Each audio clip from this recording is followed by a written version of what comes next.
boa tarde. Oi, boa tarde. Olá, boa tarde. Gostaria de primeiro agradecer a todos que estão assistindo a live. O Faz Mais Simples é uma iniciativa do Faz Advogados e nós temos como comprometimento em explicar e debater coisas complexas em uma linguagem simples e informativa para as pessoas, tanto para empresas quanto para pessoas comuns. Hoje eu trouxe a Maria Gabriela Damiani. Ela é uma especialista em criptoativos, finanças descentralizadas, trabalhou já em autorregulação, e hoje ela é uma assessora na presidência da CVM, na Comissão de Valores Imobiliários. Se quiser se apresentar, falar alguma coisa, Maria Gabriela. Especialista, eu agradeço muito, eu só estudo e tento. Eu estou assessorando o presidente da CVM, que é o João Pedro Nascimento, aqui dentro referido como JP, e ele é uma pessoa extremamente comprometida com o nosso país. Assim, todo mundo aqui dentro percebe isso e nota e fala muito bem dele. E um dos compromissos que ele tem é esclarecer e aproximar a CVM do mercado.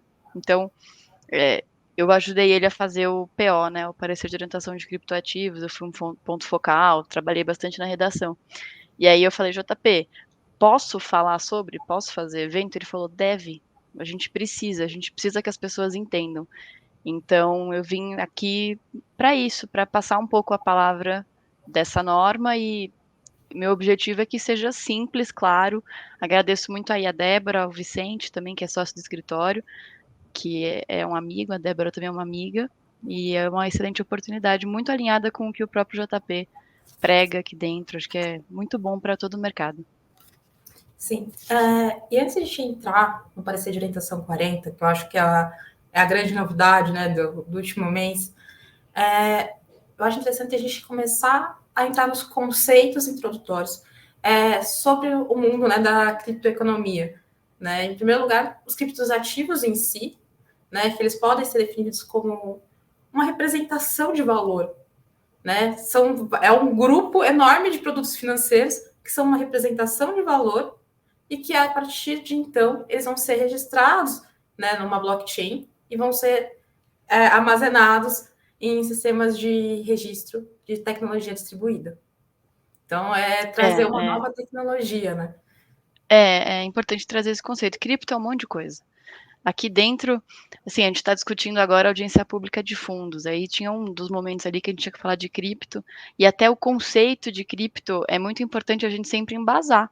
Realmente, esse é o primeiro ponto que a gente tem que falar, porque senão, daqui a pouco um está falando de laranja, outro está falando de maçã, a gente se perde, né? E justamente por isso, lá no PO, a gente fez questão de colocar uma taxonomia. E o que é essa taxonomia, né? A gente foi colocar, a gente não sabia qual seguir, se ia seguir a do Mica, se ia seguir alguma outra referência da Inglaterra, meio perdidos. E a gente falou, cara, a gente tem que deixar isso aqui funcional. A gente tem que fazer com que o público destinatário consiga entender o produto e falar, cara, qual que é o efeito que esse produto tem na mão do cliente final. E com base nisso, classificar. E a gente colocou 3 classificações, né? Um payment token, né? Um token de pagamento, que é aquele que visa replicar as funções da moeda. É um token de utilidade, que é como se fosse uma ficha de festa junina. É um título que você usa para trocar por produtos ou serviços num sistema fechado de transações.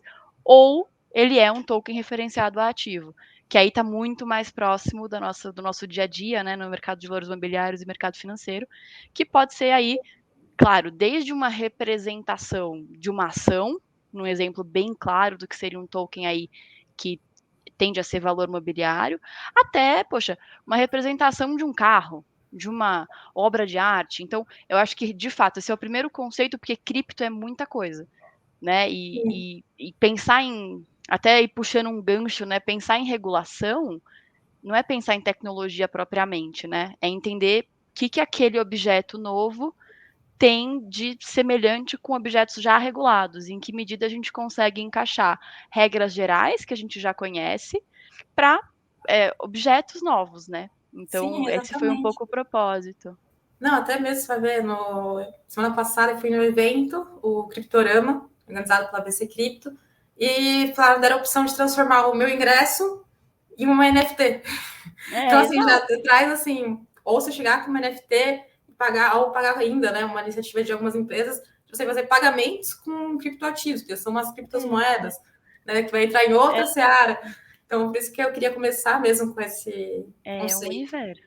Universo. Começar com esse universo que é a tecnologia do blockchain. Né? Vamos lá, nós temos uma tecnologia que está sendo utilizada e o conceito de descentralização financeira. Então, a partir disso que a gente começa a entrar, e aí a gente consegue entrar na minha primeira pergunta, né? Por que o parecer de orientação 40? Qual foi o objetivo de fazer um parecer de orientação sobre criptoativos? Então, o objetivo, o JP, ele tinha uma agenda de 100 dias, ele acabou de completar 100 dias. E ele é uma pessoa, é um líder muito enérgico e é um líder muito pró-mercado. Ele é um cara que ele observa o que está acontecendo, ele quer que a CVM traga valor para o mercado. Então ele olhou e pensou, cara, cripto é uma prioridade. Eu não tenho como iniciar os meus 100 dias sem tocar esse assunto. E ele vem tendo iniciativas aqui dentro, né, visando tocar alguns outros temas que também são quentes, e cripto é um deles. Não dá para passar os primeiros 100 dias sem falar sobre isso. Por isso essa foi uma prioridade. E a história era, cara, eu preciso mostrar, qual que é a mensagem que a gente quis passar? Eu preciso mostrar que a CVM está atenta ao mercado, que a CVM acompanha a inovação, que a CVM é favorável à tecnologia e, sobretudo, que o ordenamento que vige, já vige. Então, ensinar os empreendedores que a tecnologia ela é neutra para fins de regulação. Então, em direito a gente tem aquele conceito da competência, né, que é para falar as caixinhas, quem que cuida de cada coisa. E aí um grande frase, um grande moto desse parecer é dizer justamente a tecnologia, a CVM é neutra à tecnologia. E isso é um princípio até de regulação internacional que fala technology neutral, que é para falar, cara, independentemente de qual é a natureza tecnológica de um determinado produto, serviço, ativo. A gente tem que entender se ele é ou não um valor mobiliário, porque a CVM, Comissão de Valores Mobiliários, nos termos da Lei 6385, ela tem uma competência restrita, então a caixinha da CVM é cuidar dos valores mobiliários. Em sendo um valor mobiliário, já é aplicável o regulamento vigente, seja para ofertas, seja para ambientes de negociação. Então, é consolidar entendimentos da CVM para trazer previsibilidade, porque o objetivo é que todo mundo entenda, o objetivo é que todo mundo consiga usar a tecnologia. A tecnologia não pode ficar engavetada porque as pessoas não têm segurança jurídica. Então, a CVM quis, já nos primeiros 100 dias de mandato, endereçar essa preocupação. Interessante. E aí, entrando nessa parte, né, de aproximação da CVM com a população, queria fazer a segunda pergunta, né, até para quem está começando ainda a entender o que são valores imobiliários. Você tem algum conceito base de valor imobiliário? A gente tem valor mobiliário, ele é definido no artigo 2º da Lei 6385 de 76. E aí a gente tem, é útil dividir os incisos 1 a 8, separar o inciso 9 e falar um pouco também da Lei 14.430. Por quê? Os incisos 1 a 8, eles trazem uma definição taxativa do que é valor mobiliário. Então, para esses ativos, não tem nenhum método muito específico. É um token de ação e gera os mesmos direitos e, enfim, deveres, tem tem o mesmo significado jurídico que uma ação, então ele é valor imobiliário. E aí, o inciso 9 já é outra história. No inciso 9 a gente vai falar sobre um método para identificar em contratos que não são exatamente aqueles do 1 ao 8, mas esse método nos ajuda a entender, será que isso aí, ainda que não esteja no 1 a 8, não é valor mobiliário? E aí, como eu disse, a gente também tem a Lei 14.430, de 2022, que trata dos certificados de recebíveis. Então, Sim. por isso que está em dois, se você for ver lá no PO, está em duas letras. A letra 1 são as coisas taxativas, e a letra 2 é para falar desse método que é conhecido como teste de Howey, né? Que é um teste super. Não sei até se vale a pena a gente passar por ele ou não, mas assim. Acho que seria interessante para o pessoal, até porque são uns 6 requisitos, no que eu lembro do parecer de orientação, que mostram realmente o que é o valor imobiliário e por que aquele certo criptoativo, que ele é uma representação de algo ele pode ser considerado um valor imobiliário, né?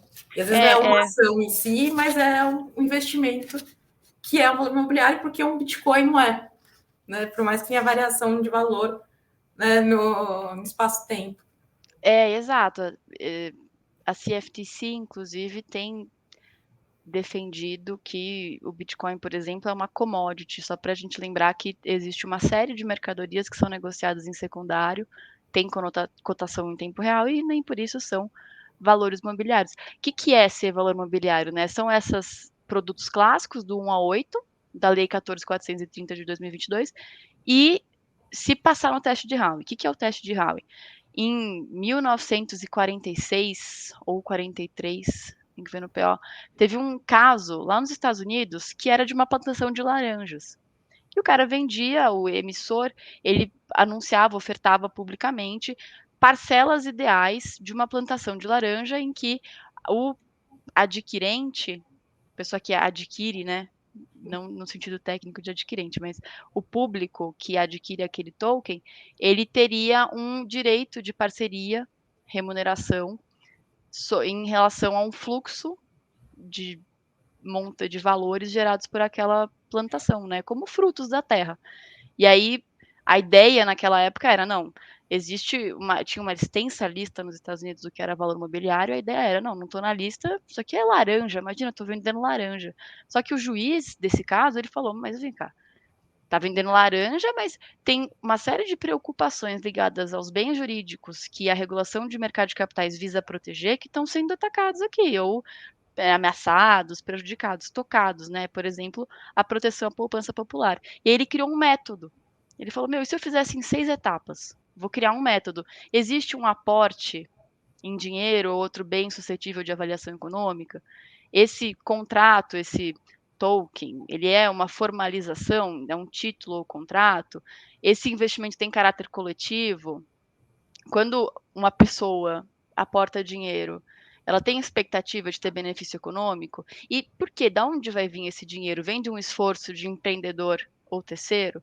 E é claro que isso tem que estar sujeito a uma oferta pública. Então, esse teste de Howey, ele ficou muito famoso nos Estados Unidos e ele foi reproduzido na lei brasileira, não com menção expressa ao teste de Howey nem ao precedente, mas no próprio inciso 9º da lei, do artigo 2º da lei 6385.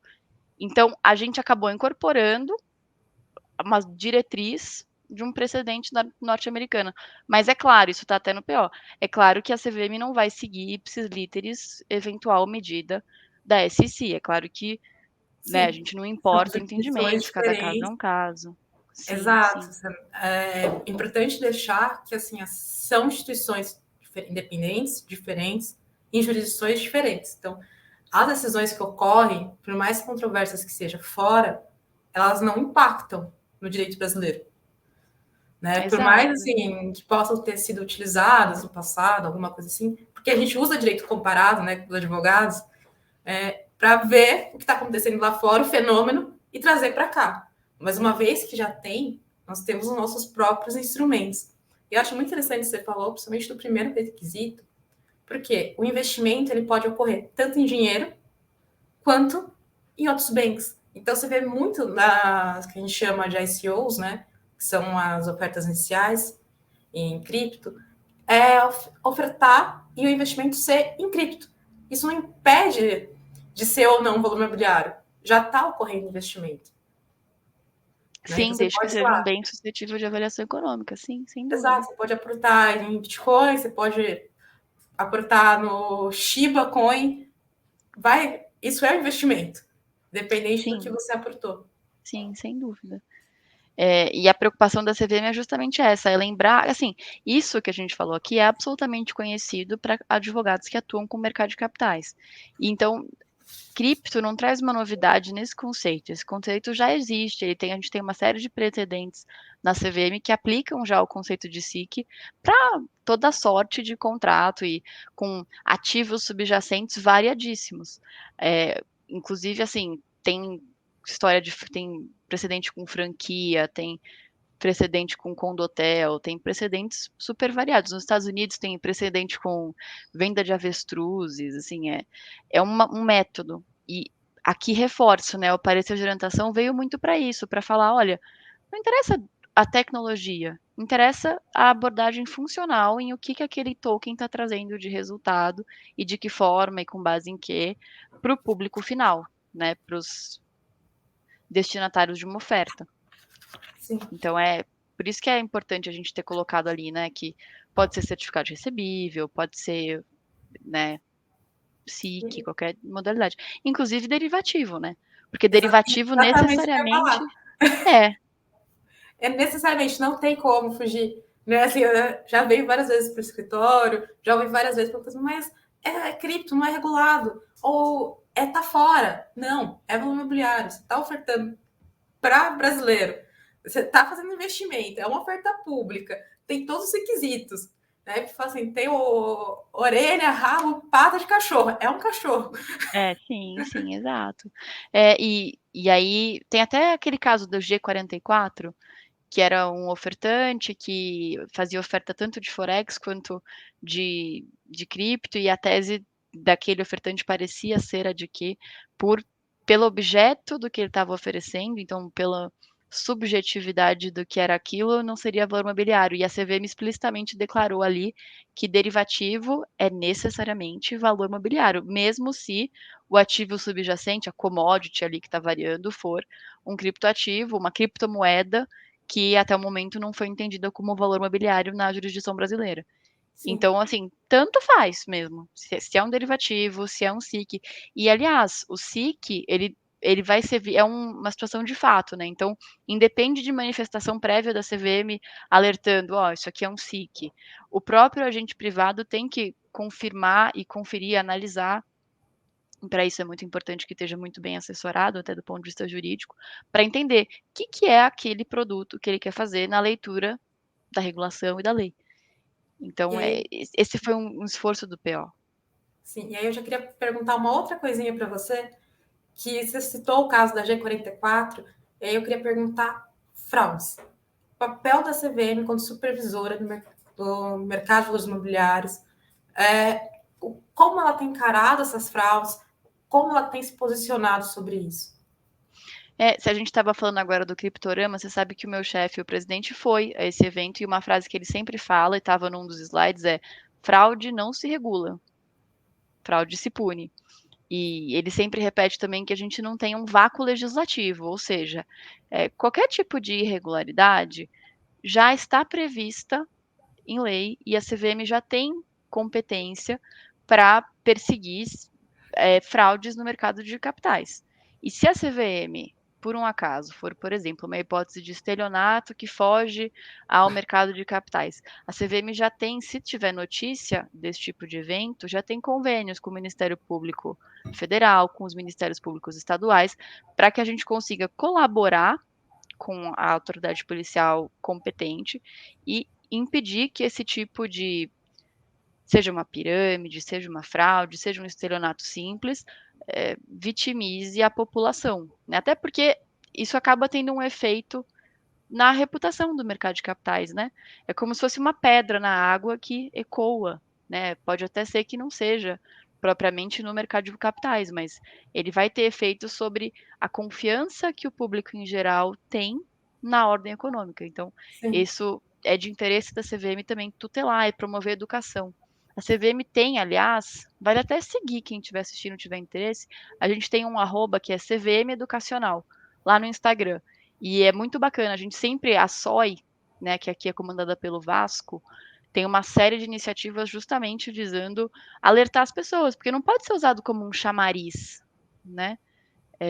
Às vezes, assim, tudo que é novo atrai interesse, né? E por mais que cripto tenha aplicações legítimas e tenha uma proposta de valor que, na minha opinião, ainda pode muito ser explorada e trazer muito ganho e eficiência para o mercado de capitais, é claro que ainda que isso seja, na minha visão, uma inovação que tem muito a acrescentar, sempre vai ter alguém para se aproveitar, né? O crime não é novo, a fraude não é nova, ela só vai se vestir de formas diferentes, né?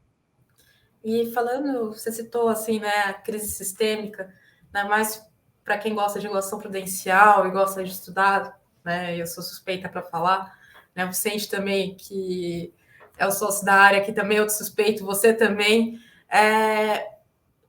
Semana passada, a gente teve um caso, um tanto quanto icônico, sobre a quebra de uma exchange, que não tinha, né, alguns requerimentos, não tinha segregação patrimonial, e eu queria saber mais ou menos como você enxerga isso e como você enxerga o papel de reguladores como a CVM na supervisão de exchanges tais como essa, que quebrou devido à falta de governança corporativa e mesmo de ajustes patrimoniais e prudenciais. A FTX teve um problema muito sério com a FTT, né, que é o token deles, que era stablecoin. E aí, até para explicar o que que é isso para quem está assistindo a gente, imagina uma corretora, imagina que você faz transações ali com commodities. Então, você faz com soja, boi gordo, com uma série de commodities que no universo cripto seria Bitcoin, Ether. E aí, imagina que você vai ter um saldo na corretora. Então, é um saldo estável, não é a sua posição em boi gordo. É o dinheirinho que você tem guardado na sua conta da corretora, na sua conta de investimentos. Essa FTT, essa stablecoin, é um instrumento cujo lastro era administrado pela FTX e que servia para isso, para que você pudesse, ao longo do dia, da noite, quando você quisesse, tradear, negociar, mas aí depois, pum, parei de tradear, não quero ficar posicionado no ativo sem acompanhar um mercado volátil. Quero dormir, quero fazer outras coisas. Eu vou deixar uma moeda mais estável, que vai ser o meu saldo na corretora. Esse é o conceito de uma stablecoin, o conceito funcional de uma stablecoin numa exchange. Esse, para FTX, que era uma exchange, que é como se fosse uma corretora, o FTT era o saldo, era a stablecoin deles. E aí o que a gente observou foi uma queda drástica, dramática no valor dessa stablecoin, na cotação dessa stablecoin. Houve notícia no CoinDesk de que isso poderia ser porque o lastro de fato era fragilizado, mas também houve movimentos envolvendo aí outros players no mercado que podem ter afetado também, né, a cotação dessa moeda. Então, quem quiser ir pesquisar e mais a fundo, a gente teve movimentos aí também envolvendo uma outra corretora, a Binance, que jogou bastante token, pulverizou bastante token em mercado, que também pode ter afetação no secundário. Então, assim, tudo isso para dizer que a gente tem questões muito sérias ligadas à estabilidade financeira quando a gente fala em stablecoin. Isso vem sendo objeto, inclusive, de uma série de reportes internacionais. Já tem reporte do FSOC, do FSB. A gente já tem.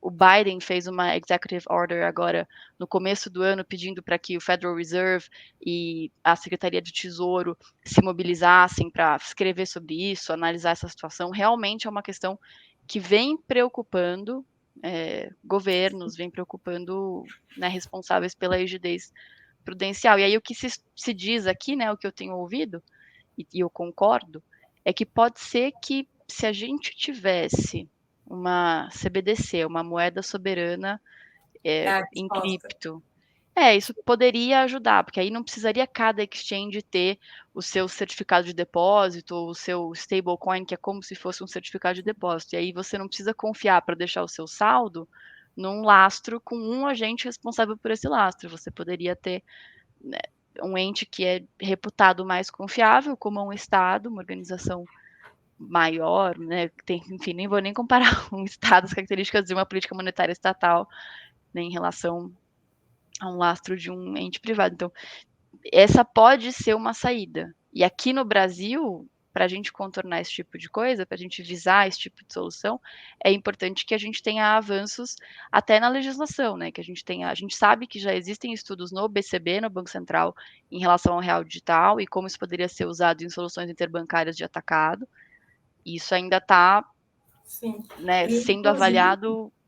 Sendo avaliado a nível internacional. Você vai Sim, ver os estudos do BIS são semanais, os projetos, sim, né? Até mesmo transações transfronteiriças, né? sim. O projeto Mariana. Então, você vai ver que está tendo um movimento forte das CBDCs e o próprio mercado de cripto, né? No Criptorama, que eu tive a oportunidade de ir semana passada, estava falando o real digital e as CBDCs, como elas podem ajudar o cripto, até mesmo na criação de confiança na tecnologia e de confiança no sistema, né, da criptoeconomia, vamos assim dizer.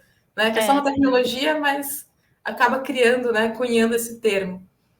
Se a ideia é construir infraestruturas que é igual as que a gente tem hoje no mercado de capitais, mas em cripto, seria uma boa rampa de entrada e de saída para a gente voltar para a moeda fiat e ir para moedas cripto, né? E para moedas com tecnologia DLT. Seria uma boa solução para tentar endereçar isso, né? E de fato esse é uma cautela, uma questão, a segregação patrimonial, qual que é a licença que uma exchange precisa ter, ela precisa ter CNPJ no Brasil, esse tipo de preocupação, ela tem que ter algum tipo de depósito compulsório, ela tem que ter algum requisito mínimo, pensando em rigidez prudencial, todas essas discussões ainda estão se desenvolvendo, né, e acabam dependendo até do desenrolar legislativo, no 4401, no projeto de lei Sim, 4401. Então, a gente ainda no Brasil está mais observando do que sabendo, né? exato. E pensando no projeto de lei, eu queria saber qual a visão sua, Maria Gabriela, sobre o projeto de lei 4401, né, de que ele está tendo seu desenvolvimento, está lá para ser votado, teve até mesmo manifestação, né, de todas as autorreguladoras e associações de cripto, Febraban, para votar esse ano aí no projeto, por mais que eu duvide que seja votado, eu, Débora, né? Queria saber qual que é a sua visão sobre o projeto de lei em si, sobre a regulação. Eu acho que o projeto de lei ele não vai resolver tudo, mas ele é muito importante. E ele é tão importante pelo seu conteúdo quanto pela sua reputação. Então, é claro que ele endereça alguns pontos relevantes, mas não só por isso, não só pelo conteúdo, mas também pela expectativa. Então, me parece que até como um marco para autorização a que o Banco Central venha regulamentar a matéria, é um passo importante para que a gente consiga avançar e regular, inclusive, pontos que podem não ter sido abordados pelo PL, né? Agora, é importante que os empreendedores estejam muito bem assessorados por seus advogados para entender o que pode mudar com o PL, o que também não vai mudar com o PL, porque o que ainda vai ficar em aberto, o que ainda estará pendente, porque o PL ele não vai responder todos os desafios que a criptoeconomia traz, e muitos dos desafios dependem, aliás, nem só de norma, depende de desenvolvimento tecnológico, depende de tocar para frente alguns projetos muito relevantes, como, por exemplo, igual você falou, o projeto Mariana, que é um piloto internacional que visa facilitar soluções de câmbio e de transações internacionais com DLT, que poderia, em tese, ser mais eficiente. Tem um monte de coisa que depende, porque é uma questão de ecossistema, né? Existem efeitos de rede e externalidades positivas quando a gente começa a abarcar a tecnologia DLT para várias atividades em vários níveis do sistema financeiro. Então, assim, é claro que o PL é muito importante e a gente aguarda o PL. Eu, pessoalmente, tenho esperança, sim, de que ele seja votado esse ano, embora isso seja bastante arrojado da minha parte. Mas, enfim, ainda que ele seja, ainda que ele passe como está, é importante a gente, né, que os entes privados tenham uma boa assessoria para entender o que ainda vai ficar em aberto, né? Sim. E aí, voltando para o que a gente consegue ver no dia a dia do mercado regulado, vê-se muito fundo de investimento em criptoativos, fundo de índice, fundo que você vai poder investir e você não vê tanto plataformas assim, né, no mercado regulado sobre criptoativos em si. Como que está funcionando esses fundos de investimento em criptoativos? ETF, a gente já tem mais de 12 listados na B3 que tem correlação com índices ligados à criptoeconomia, né? E aí é muito importante entender o que é um ETF e o que é um fundo que investe direto no cripto, né? O ETF, é como se fosse uma pílula.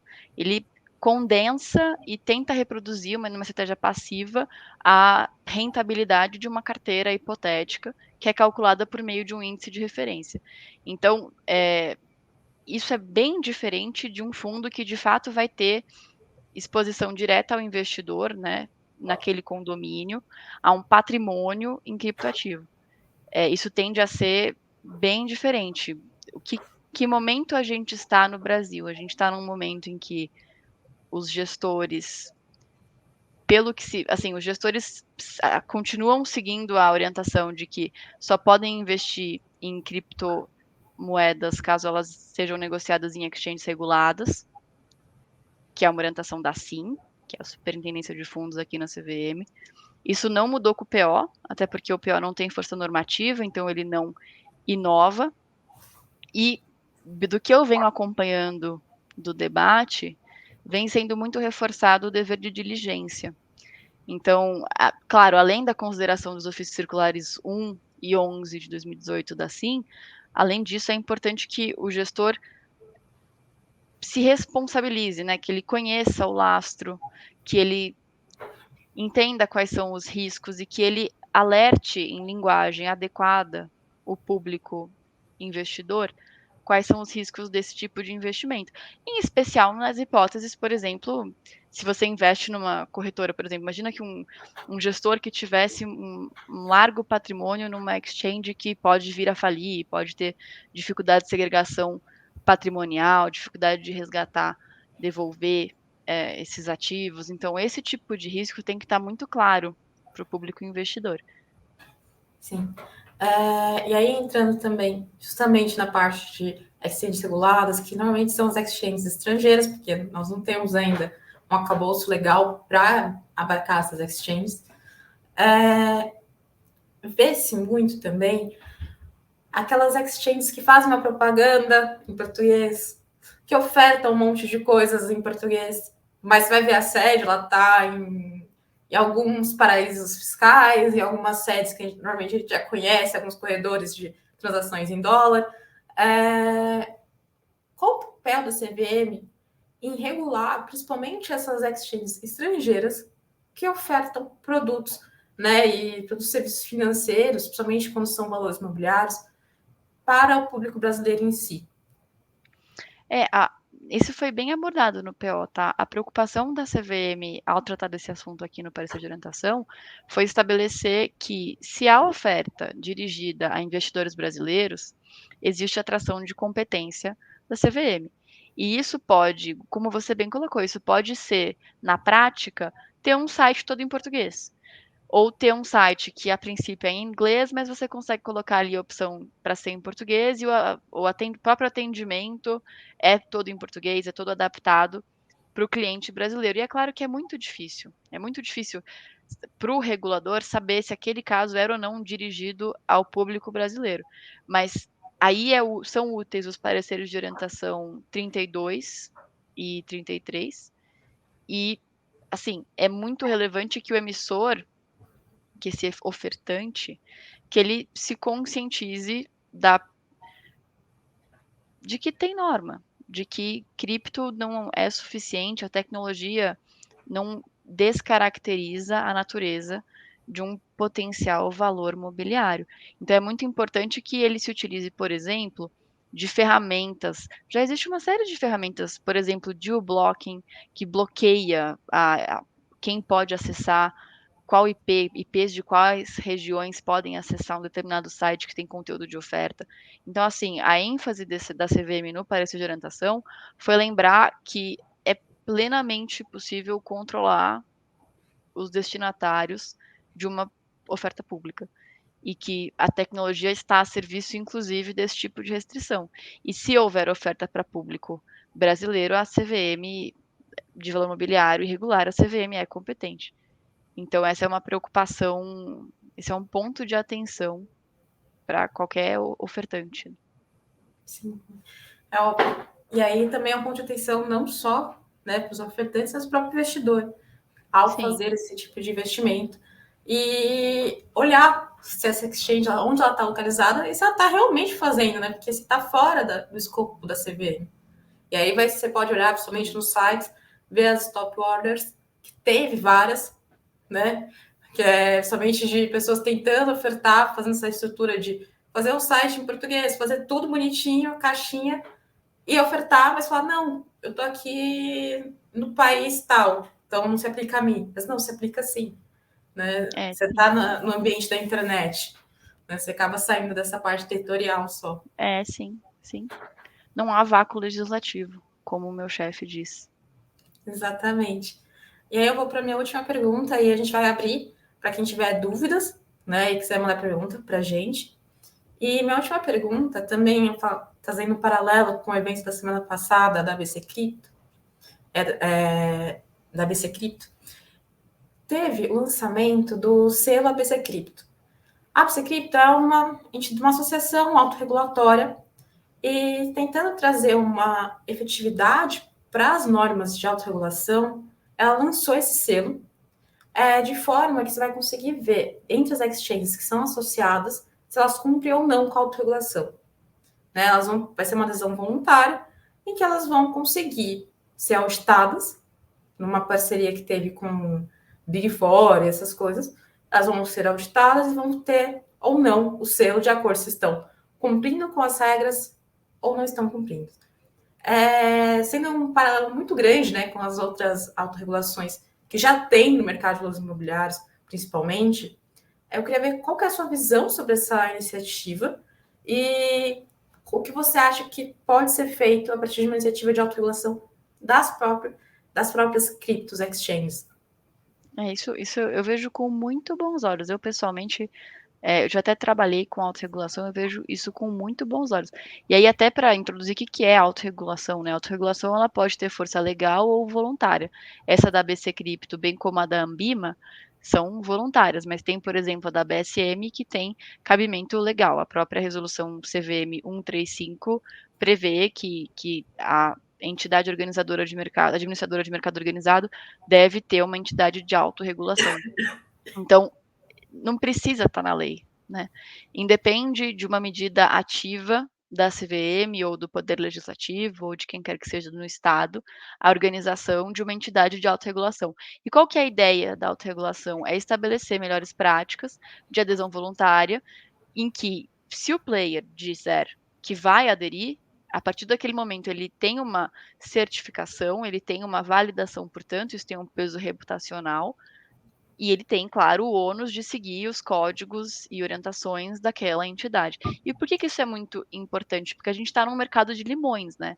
A gente está num mercado em que é muito difícil, aqui fazendo uma referência àquele texto clássico, Market for Lemons, e a gente está num mercado em que é muito difícil saber, assim como no mercado de limões, a qualidade de cada um dos ativos, em especial no mercado cripto. Então, quanto maior a incerteza em relação a qualidade daquele produto, mais importante se torna o efeito reputacional. E é muito importante, na minha visão, que a gente tenha esse tipo de gatekeeper, né? Que a gente tenha esses guardiões que são reputados e que funcionam como agentes centralizadores para a regulação.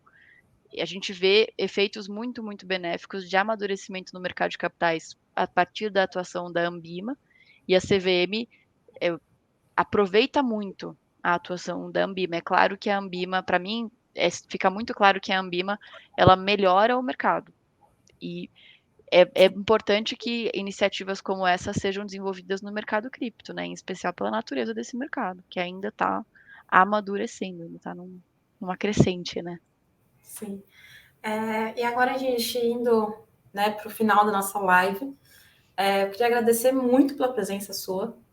Você queria saber também se você quer deixar uma última mensagem, né, para o nosso público. E eu também queria agradecer a todos que assistiram o Faz Mais Simples de hoje.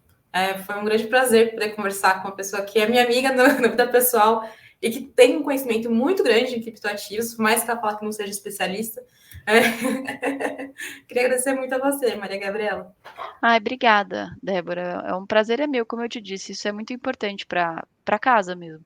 Para mim, pessoalmente, claro, porque a gente é amiga e sempre um prazer estar na sua presença, mas em especial para a CVM, a gente realmente precisa que as pessoas entendam. E como uma mensagem final, lembrar que os entendimentos expressos no parecer de orientação, eles estão sujeitos à evolução, com a evolução da própria tecnologia e, se houver, com evolução legislativa, com evolução de outras regulamentações que possam ser aplicáveis ao setor. E que, portanto, é muito importante que os empreendedores e agentes privados estejam próximos da CVM. Se tiverem dúvida em relação à aplicação, à interpretação de alguma norma da casa, que consultem a CVM. A intenção da autarquia é promover o desenvolvimento nacional.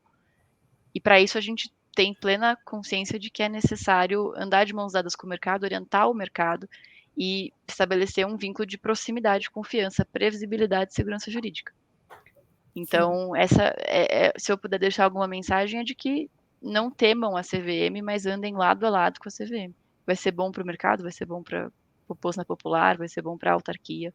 Sim, inclusive com iniciativas como o sandbox regulatório e com Sim, outras sim. possibilidades de contato, né, entre o próprio regulador e as entidades, reguladas ou não, É, que desejam entrar na regulação. É, o Sandbox veio como uma iniciativa da CVM para fazer uma caixa de areia, né? Caixa de areia no sentido de que você coloca seu filho para brincar num ambiente conhecido em que ele está limitado ali em relação aos bugs que ele possa ter. Se vai ter pequenos escândalos no parquinho, pelo menos ele não fere a todas as outras crianças. Ele está num ambiente controlado, fortemente supervisionado, em que ele pode até ter algumas dispensas. Então você pode ter waivers e dispensas temporárias no ambiente de sandbox, mas com a contrapartida de que essas empresas são fortemente acompanhadas pela CVM, de que elas têm projetos ainda pilotos, elas não podem lançar a mar aberto amplamente, elas têm que sempre estar andando junto da CVM. Então, é mais uma amostra disso, né? De como a CVM quer estar perto, como a CVM quer enxergar e construir junto, né? Então, de fato, assim, essa acho que é a mensagem desse Faz Mais Simples, mas também do próprio PO, né? O PO, ele quis ter essa mensagem muito positiva, então espero que a gente realmente desenvolva um mercado bem maduro. Sim. Espero, também estou aqui na torcida e muito obrigada a todos. Uma ótima semana e uma ótima Copa do Mundo, como foi o comentário aqui do Vicente também. A todos. Um abraço, tchau. Abraço, tchau, tchau.